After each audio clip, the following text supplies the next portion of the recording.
A lot of Hispanic families did do this. They traveled all over. So, because there is a lot of people now that do not, you know, do that anymore. Like, I don't even think it's a thing. Yeah. Um, Obviously, technology has changed all that. So I think that's the reason why. But it's not what it used to be. I will say that. Yeah. So the actual farm hand. Yeah. Okay. So what does the word migrant mean to me, right? So for me, migrant is, you do have to travel for work. And that doesn't necessarily mean that it has to be the fields. It just means you have to travel for work. And it's one thing when you have to travel within your city, within your, area that you live, but to migrate to an entirely different state where there's multiple states in between, that is migrating. That is you're going somewhere to actually work in a totally different environment than what you're used to. And it's unfortunate that a long time ago, families did have to do that, not just to one state, but multiple states, depending on, where they would go work. They would have to travel 2 to 3 states because they would follow the season of the crops. So for me, I think like the relationship with the agricultural migrants work is the fact that I actually was a migrant worker. My family were migrant workers, my grandparents. So it's something that we did for many, many, many years, even prior to my, being born. My grandparents took, of course, my mom and her siblings to work. They would go to, I think they went to Michigan. I know they picked strawberries. I know they picked tomatoes. California, they would do the grapes. They would do all of that over there. Then they would travel to Wyoming. So they did a lot of migrating for work. So that is my relationship with that because it's something that was generational. Uh, I'm lucky enough that it has since stopped because sometimes it doesn't necessarily stop in some generations, but it was generational because it was my grandparents and it was my parents and then it was me. So it did travel quite a bit. And that's not something that a lot of people understand. I have friends that are my age that they might have known that their parents did it or their grandparents did, but they themselves did not. So it just depended, I think, on the social economic status of the family. And I think that has a lot to do with it. Like, for example, my family, we would go up every year. We'd come back home to Texas. We would go to school throughout the year, but then we would leave probably about a month before school ended so we can be in Wyoming ready to work. And we would see other families that they stayed in that state. Like they just became part of the community. They didn't have to leave, they stayed. So that was also a difference between those that migrated to work and then those that stayed in the state. And it says, how did I end up working in the fields? Well, not by choice. Um, Obviously, working in the fields is not something I would have chosen to do, especially at the age that I started. And I've actually wrote when I was in school, it might have been my bachelor's, and I had to write a paper about my family history for some reason. Uh, or it was my master's, I can't remember. I know I wrote a paper about my family history. And I said I was a migrant worker, and I started working in the in the fields at the age of 13. So obviously, child labor laws were not followed. So I definitely, so that is something also that a lot of people don't understand, that a lot of the Hispanic families that would travel to work, I mean, you would be 10, 11, 12, 13, and you would have to be out there doing something. You couldn't just stay at home because obviously there was no one to babysit you. because everybody had to be in the field. Mom, dad, brothers, sisters, older brothers, aunts, uncles, grandparents. So if you were a little child, unfortunately, you were dragged along with them. So I started at 13 when I was in the fields. I left Texas at 12. I turned 13 during that summer that we went. So that was my very first year ever doing it. So it was not by choice, obviously. It was just something that my parents decided we needed to do. And reason being is, you know, the I guess the workforce in the valley, as you know, which is, deep South Texas, wasn't always the best, and it still isn't. So if you couldn't find a job and push comes to shove, you would have to revert back to what you did before, which was work in the fields. So even though we did go up north to Wyoming to go work in the fields, and we go up north, that's what we call it. Uh, we still worked in the fields even in the valley. So there was that as well. So it wasn't just migrate to work in a northern state. It was actually happening while we were still in Texas, in the valley, and so those were things that we had to deal with. My parents did it. Obviously, in the valley, we didn't do it as much because obviously we were in school, so it wasn't something that we did. But my parents did. But then during the summer, we would migrate to Wyoming to go work. So obviously, it being Wyoming, the crop that we were mostly involved with obviously was sugar beets, el betabel, and so there was a thinning of the beets, and then there's that gap where you have to wait for the sugar beet to grow and things of that nature. So during that in between time, we would find other work. um, so we would go clean the pinto bean fields. I think there was a farmer that had pinto beans. I cannot remember his name. I don't know if they're still up there or not. Because we worked for Gillette Farms, who happens to, I think they still have their farm up in Powell. We worked for them. Then we also worked for other farmers as well, other ranchers. Um, One of them was the last name was Rodriguez. I don't know if they're still up there. I don't know if they still have the farm going. I think they might have sold from the last time I was up there.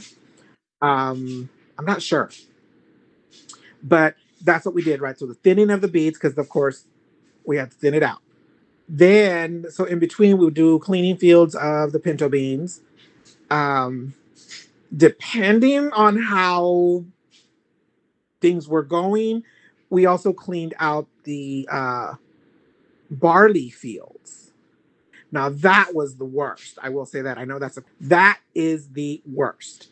Cleaning out the fields of barley. So as you know, the barley is used for to make the beer. So there might have been like those real big sunflowers in the middle of the field. There might be the thistle weeds in the middle of the field. So we would have to go into the field to get all of those out. That was not fun. That was the worst. I will say that it was horrible. Um, so we would do that in between. Then we would go back into the uh, sugar beet fields to do the cleaning, which we call the cleaning, the limpia, which was getting rid of all the weeds. Obviously chemicals are different now. Back then, we would have to have that gap in between where they would spray, because heaven forbid, we've all come out with like a third arm or something. Uh, but they would give us a week that we couldn't touch the field because of the chemicals that they spray. Once that was done, they would go in and do the cleaning because obviously, the weeds were as big as the sugar beet leaves. Now, I'm short because of my mother. I'm short. I am 5'4". My mother's still shorter than me, obviously, but I'm 5'4". So I don't know if you remember, but sugar beet leaves are absolutely ginormous. Walking in these fields with sugar beet leaves up to your waist is not very fun. You're especially in the mornings when all the dew is on the leaves. You're coming out with, I mean, you're wet literally from waist down, even chest down sometimes because they're so big. Um, we would go in and do the cleaning, right? So that was always a lot of fun. Then, of course, if there was a second cleaning that needed to be done right before they did the harvesting, depending if we stayed that long, typically we would. And then, of course, the harvesting would happen and then we would be done. My dad would drive the trailers that they would use to throw the sugar beets in. So, of course, we stayed because my dad would do that. And that's how, so the season we would stay literally from start to finish. And that's basically what it was. But it was not the easiest of things. Um, we would work literally from 7 a.m. to about 7 p.m. every day. There's no day off. It's not a Monday through Friday job. It is 7 days a week, all summer long. I will admit, we would get the 4th of July off. You know, we would go to Cody, we'd go to the parade, we'd watch the fireworks. Um, my birthday falls in July. So we would at least take that day off as well, my birthday. Um, so there were things that we could do, while we were up north, but it's never been something that I wanted to do. It's not my choice. um, so I think we said like family history of working in the fields. Obviously, as I mentioned, my grandparents did it, my parents did it. Of course, obviously we did it. There was a period of time where my grandfather was just the farm hand. My dad was the farm hand as well for another farmer. We lived in Wyoming for a little while. While we lived there, my dad was the farm hand. So it was something that we just knew. It was just something that it just continued. My dad worked for, like I said, for Gillette Farms, for Smith Farms, K. Singer Farms. I think that pretty much is like the main three that my dad worked for and that we worked for. And things were just different, though. During the times that we were up there, you would meet other families. There was a day I think that everybody would kind of get together at the park. There was one Sunday I know that we would get together at the park, so you would meet all the other families. Um, Sometimes we would bump into relatives that we didn't know they were going, and all of a sudden they ended up in Wyoming. I don't know how that happens, but that's how it happens. So those are things that would just happen. So working in the fields has always been the history of my family for sure. I will say that.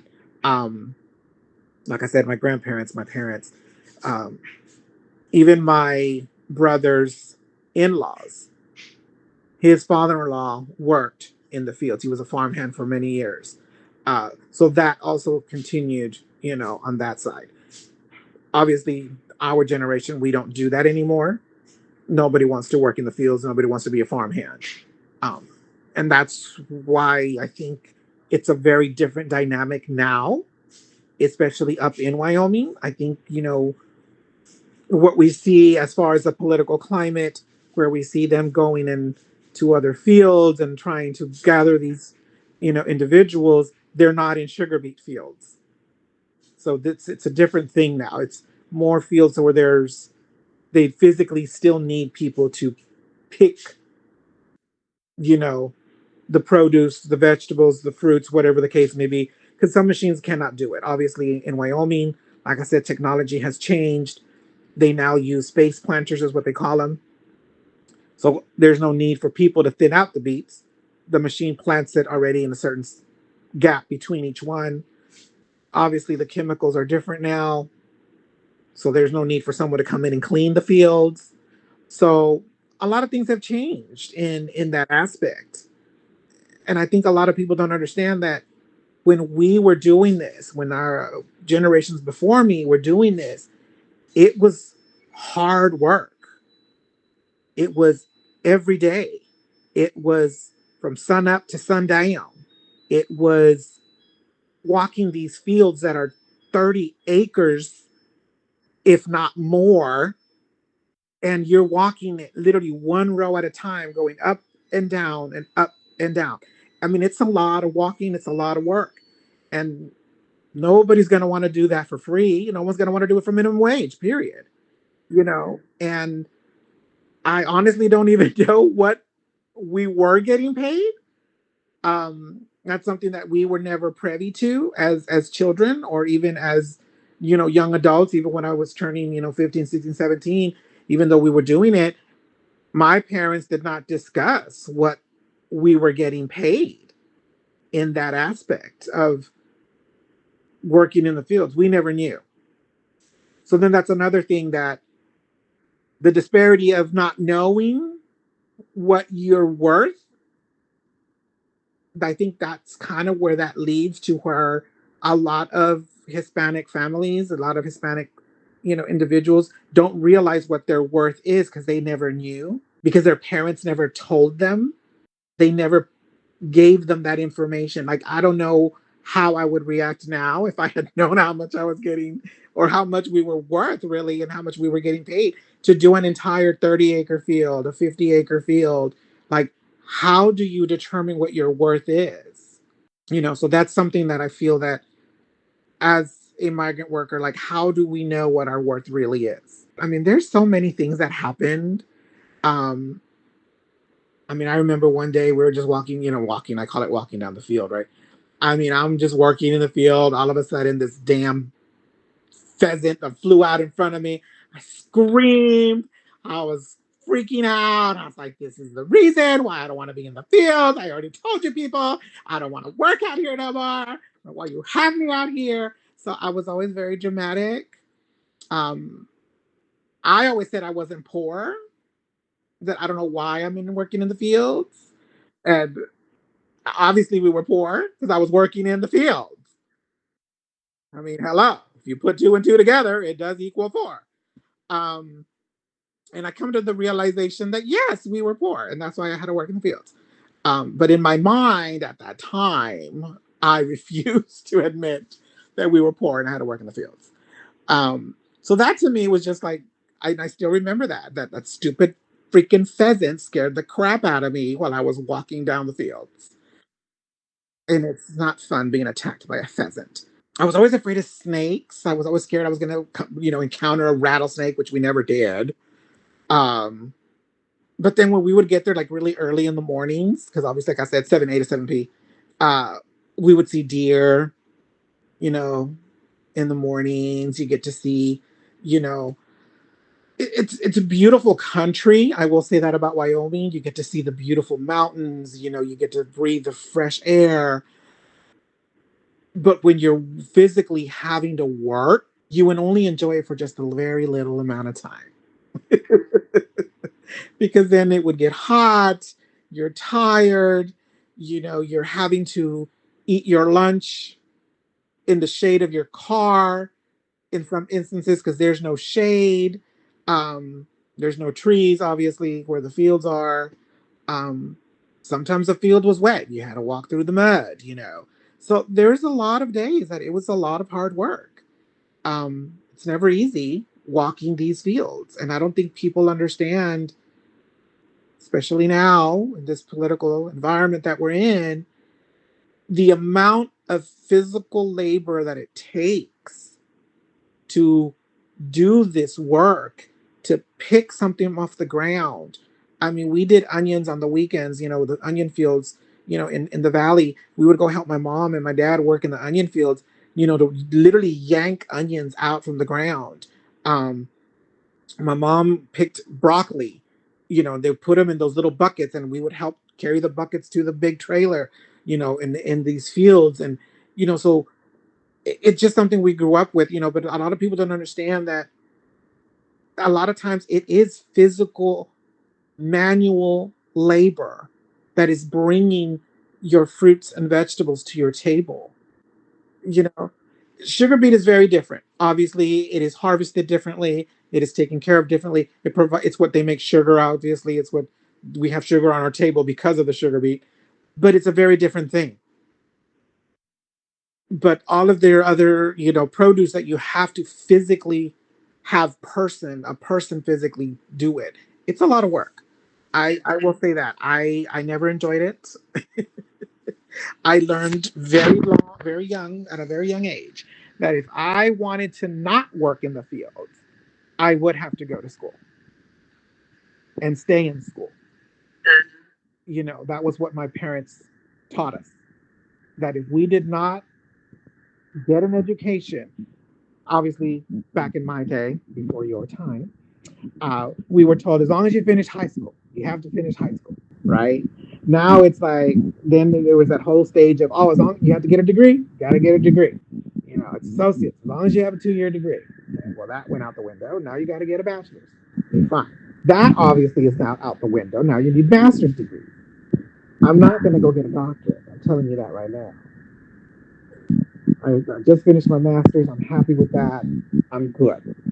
Um, Families are, having to uproot and travel and move. Uh, the accommodation sometimes from the farmers, the ranchers, it might not be the best accommodations. They might give you their very first house that they ever had, which might be falling apart.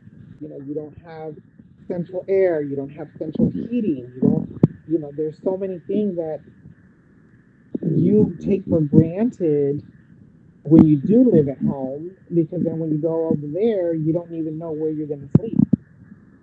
You have to sleep on the floor every day. You have to, be lucky you get a couch. Be lucky you just get a mattress. You know, I don't think a lot of people understand that part as well. That accommodation sometimes is not, you know, a livable space. We make it livable. We make it livable. We'll do what we have to do to make it livable. And I don't think a lot of people see that either. Being a migrant worker, you're seen as less than.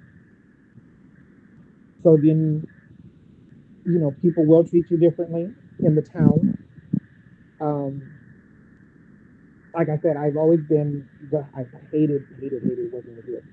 Uh, so whenever we would have to go to the store, I wouldn't even get off the car because I was dirty. I didn't want people to see me dirty, because if they saw us dirty, they're gonna, oh look, that's those people. And obviously, you grew up in Wyoming, you don't experience that. I don't know if you have, because you grew up in Wyoming. But imagine being someone that doesn't even speak the language. You're trying to go buy food, and there's someone basically attacking you or saying something because you're a worker, you're a migrant worker at that you literally just work in the field. So it's a hard life. I would never say that it was ever an easy life. I only did it in the summers. I don't even understand how people could do this where they travel, you know, constantly. For, um, I don't know if their children ever got the education that they should have gotten. I will say that about my parents. Excuse me, that we always came home. What That was one thing about my parents, like we always came home. So we did get education, we did go to school, but I think a lot of families did not even have that opportunity. You know, um, it was something that it was very important for my parents that we do continue to finish school. So it's just harder, I think, now for people to really see what it took. Yes, very predominantly Hispanic. So I came from the Valley, originally from the Valley, which we call, it's kind of like how you said you have the map from Harlingen to McAllen all the way up there. So the Valley is literally all of that area along the border of Texas and Mexico. A lot of people think we're actually in Mexico, but we're not. So growing up predominantly in Hispanic communities, only speaking Spanish, Spanish atmosphere, Spanish music, everything. Going to Wyoming where there is no Hispanics. No one speaks Spanish. Everybody speaks English, obviously. It is hard. I'm not going to lie. Um, I think the only thing that saved us from being really, we would hear the snickers and we would hear people say things, and we would probably get told, oh, you're wetbacks, or oh, you work in the fields, or some sort of what have you. I've always been one, I always spoke up my mind. So if they said something to me at the Pomida, you don't remember Pomida, but Pomida was the store back in the day.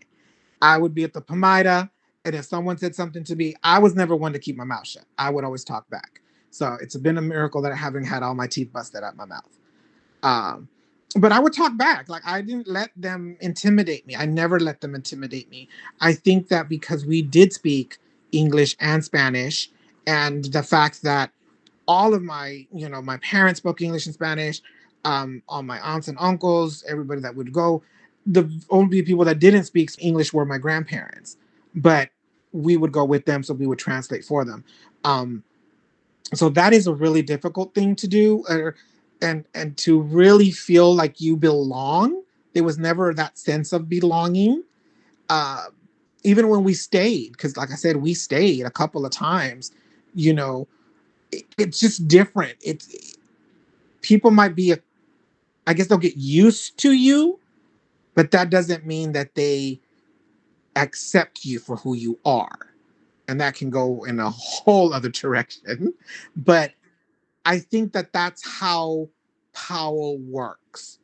They'll, when I was there, I don't know how it is now. Obviously, it's been many, many, many years since I've been up to Wyoming. Growing up as a young child, being 13 and seeing how some people were treated, especially those that were back in the day. I guess I have to explain that a little bit. Back in the day when I was going, we used to go up north. There were instances where there was just groups of men that would go up north, from probably countries beyond Mexico, and they would bring them in and they would work. So you would have a house of like 3 bedrooms, and you would have a house, and it'd be filled with like 10 or 12 men. So when they would go to the store, a lot of them, the majority of them, if not all, did not speak English. There might be one guy that spoke English and would kind of help all the guys. So then they would get told things. You could hear the people snicker and say things about them, especially because they did not speak any English at all. So for us, like I said, and I got to see that growing up where, these people, they're just, I guess, even at me at that time, I didn't understand it. I didn't know how to understand it. Um, I would just, see that, and I wouldn't say anything because I didn't know. But if you attacked me when I got older, obviously when I got, 16, 17, 18, and they said things to me, then yes, I would speak back. And I've always been very vocal. Um, so it is harder, I think, growing up in that completely different atmosphere. I think that's also the reason why sometimes my accent does not quite fit the Valley accent or even Wyoming accent, but yet, because every summer we were over there, so obviously it changes who you are. We did have a lot of times where the people that we worked for were very, very kind, so it was a really weird dynamic where you would have people that would treat you so well, but some random person at the Pomida, wanted to come and say something. So it is. I don't know if people really understand how. I don't necessarily want to say the word racism, but it it does kind of fall into that because these people that live in Wyoming all their lives have never really been around any other race, you know, culture, ethnicity. And then all of a sudden in the summer months, you have this bombardment of all these Hispanic and Latino families. Like I said, sometimes they would be full families. And obviously, being Hispanic, you might have a family that had 8 to 10 kids. And then you would have these houses where it's just men. It was no women. It was just men that they would bring into work. So it was very difficult, I think, also for them. I mean, it was a culture shock, I think, for everybody. But being the fact that you were there, that's your hometown, and to see like this horde of Mexicans, you know, coming through your town, you're like, where did y'all come from? Why are you here? You know, and so yeah, it just makes for a very different experience. Um, but not knowing English, I think, makes it worse because you can't even defend yourself at that point because you don't even know what they're saying. You know, I I've always been, like I said, I was, fully bilingual, speak fluent English, of course, and fluent Spanish. So I was able to defend myself, but I think it was harder for other people who could not. I graduated high school. and we went to Wyoming. I graduated at 17. I turned 18 in Wyoming while I was in high school, in the fields, working in the fields. We stayed that year. That was the year we stayed. I left Wyoming and I said, I'm never coming back. Well, that didn't last because we came back. So I was 21 officially when I left Wyoming and never came back to work. But I will say this, that the last year that we were up there, we didn't work the fields. We didn't work the fields. But we were still in Wyoming. We moved to Wyoming and we were still working in Wyoming. We just didn't work the fields anymore. But the last year that I worked, I was 18. It was the last year that I worked in the fields. Almost 19, yeah. So yeah, I kind of thought it was going to be the last, but then eventually circumstances brought us back up to Wyoming. We lived in Wyoming still for about another year or so. Then when I moved back to Texas, and then I haven't been back other than just, to visit. But I've not worked in Wyoming in God knows how long.